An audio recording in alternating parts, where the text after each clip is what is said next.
Taking a look at the cost of caregiving, more than half of caregivers of loved ones with special needs or disabilities had little time to prepare emotionally or financially. Here to help is Stacy Watson, the Senior Vice President of Life Events Planning at Fidelity Investments. Good to have you here, Stacy. And I love this topic. So many people are in this position. What misconceptions can you clear up? Because it really does hit your finances. Well, the biggest misconception is that time is on your side, because 2/3 of future caregivers think that they have at least 3 years to prepare.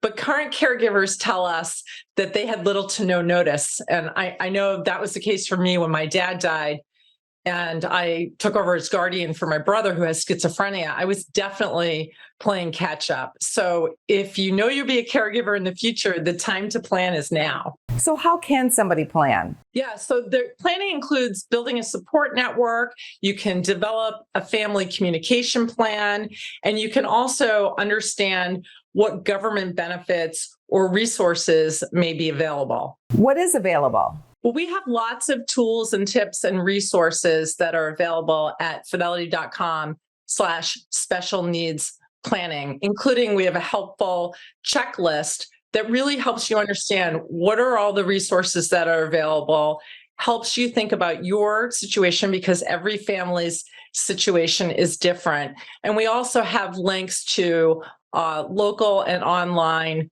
community groups, because people who have been there and done that can be a great source of information. What tips or suggestions can you give to us? Because it can be a very stressful time. Caregivers gave us their tips in a survey we did recently. And they said, first of all, don't go it alone.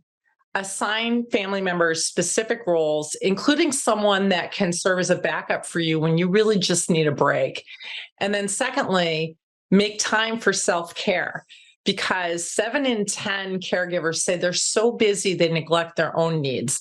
And that little bit of self-care can really help you prevent feeling burned out. Why is Fidelity getting involved? There are millions of Americans that are caregivers right now. It impacts so many people.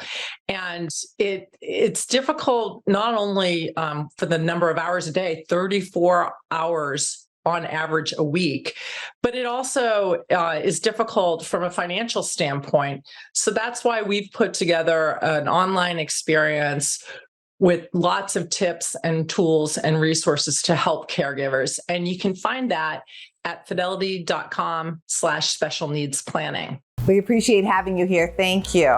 Thanks for having me. Go to businessfirstam.com for where to see our show on TV.